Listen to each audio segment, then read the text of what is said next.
CY and D-Row. The Astros, they aren't really hitting collectively as a team. Yainier is below 200. I think Jordan's hovering around there. Christian Walker was given the day off because he's struggling a little bit. But they've been pitching pretty well, and Hunter Brown is a big part of that. Hey, CY, before you dive into this, real quick, just watching the B-roll of that, the highlights, he talked about his love affair with Justin Verlander. Yeah, it looks like it. Oh, my. I mean, like a prime. You faced Justin prime. Yeah. It was, boom, right down your throat. Now he's got a sinker. When you have a guy who's showing this level of dominance, and it's going to be for at least a year period, let's say we go back. How long till somebody can pass up Framber as the ace? Like, is Framber's track record always make him the ace, or at what point can Hunter Brown is the ace right now? Take over? Yeah, I would say he'd get, he'd get game one. He keeps rolling it. He doesn't even have to roll it out this good. I think you could go with the hot hand in the postseason. Watching him yesterday, he looked like a dominant, no doubt, schoolboy prime Verlander, no matter what it is, a dominant ace.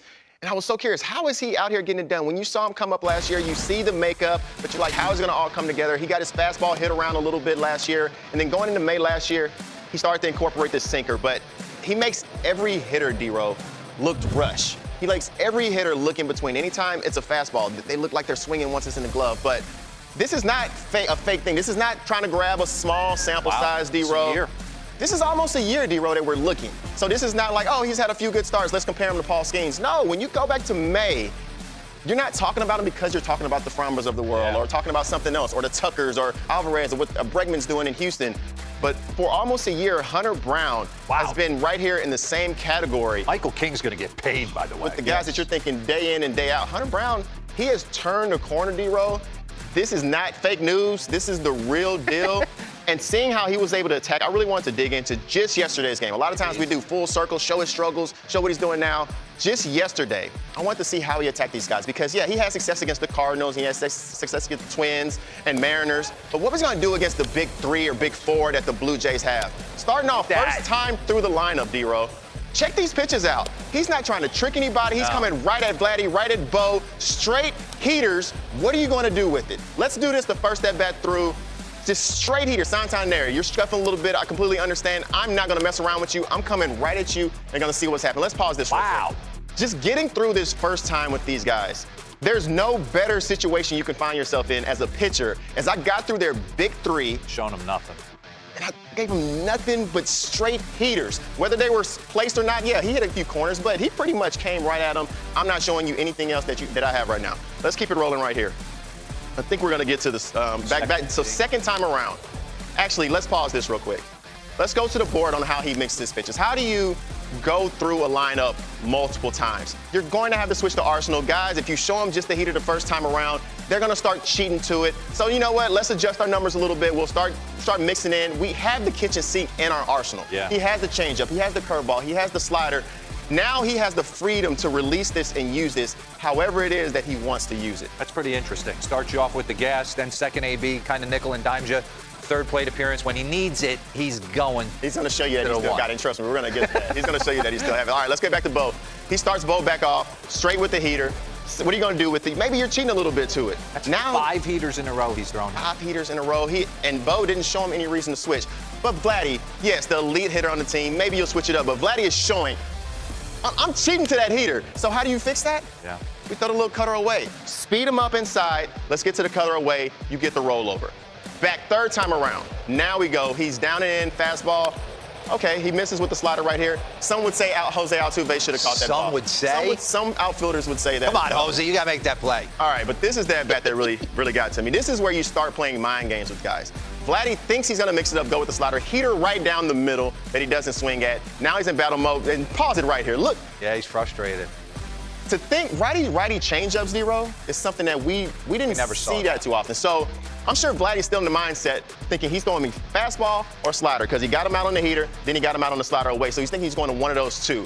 And that 1-1 or 2-1 count, he's thinking one of those two things. So for him to throw a changeup right here, you see Vladdy's clear frustration. Like, what is this guy doing? I need time. Or is Vladdy playing the mind trick to get the heater? Let's see. I don't know. Let's find out what happens right here. High heater. 2-2. There it is. But you still can't. What happens when catch up to it? You're thinking high heater and you still don't get to it? He can't hold up on that twice. Throw it again. No, let's just go with the changeup. Oh, interesting. And this is what you need. Real quick, moments that have to happen like this in the game. Pause it right here real quick.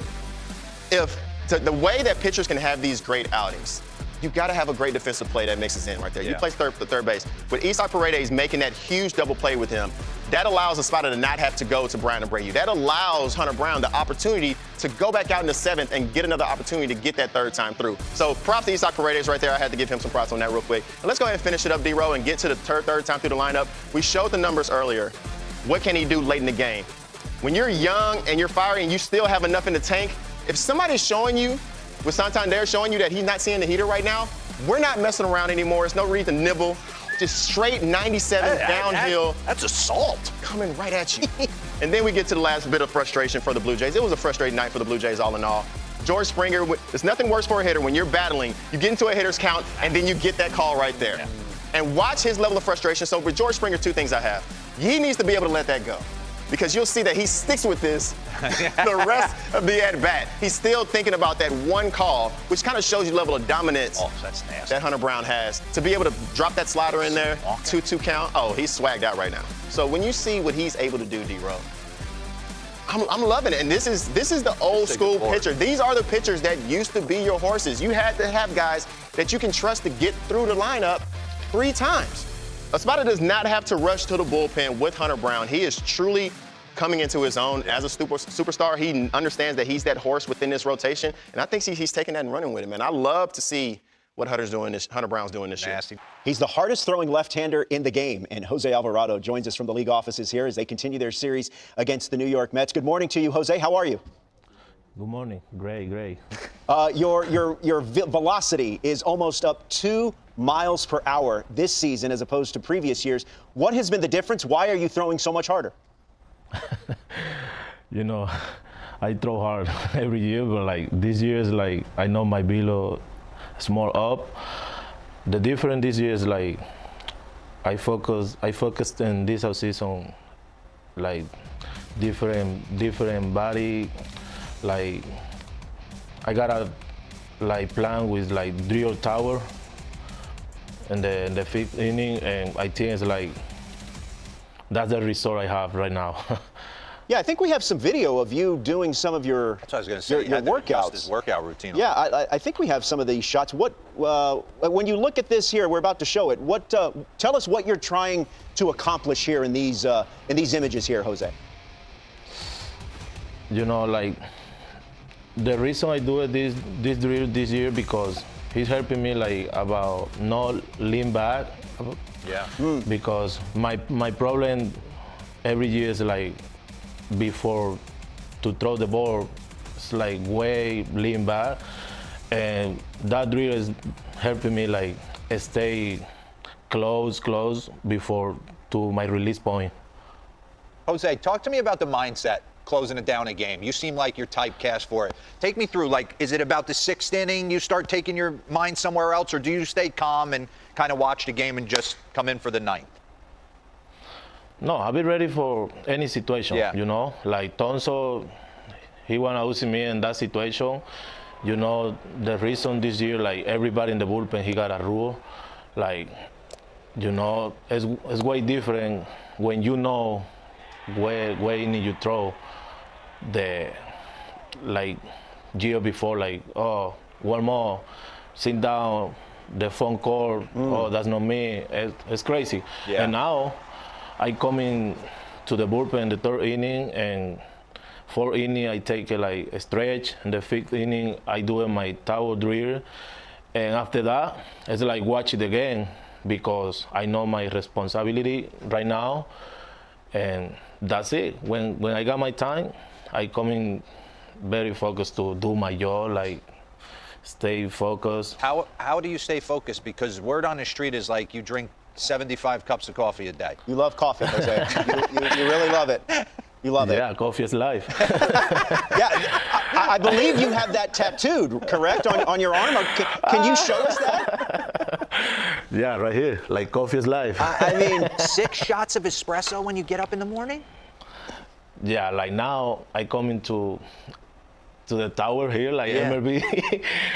Now I feel like okay, I drink the real coffee. You know, like when you call up to the big league, like people say, welcome to the show, and you take your first coffee.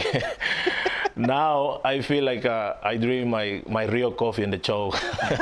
Well, because this is my first time coming here. But, you know, I still focus to the game like more the year before, because now I know when's my time to coming into the game. And, you know, before it's like too much hanging out in the bullpen, like laughing, like, you know, paying attention to different things. But now, you know, this game is coming too hard, and I need to stay focused to the game, because when it's my time, I wanna do my job like very good. I don't wanna lose my mind, like, oh, my mind is not in the game. Like, right. No, I need to respect my job, my teammate, my game, and when it's time to coming into the game, it's more easy because you're in the game. Well, Jose, thank you very much for joining us. Best of luck to you and the Phillies tonight and moving forward. And I hope that the league office has some tremendous coffee for you. Guaranteed. Yeah, yeah, so good. Thank you, guys. Thank you, Jose. That's Jose Alvarado of the Philadelphia Phillies.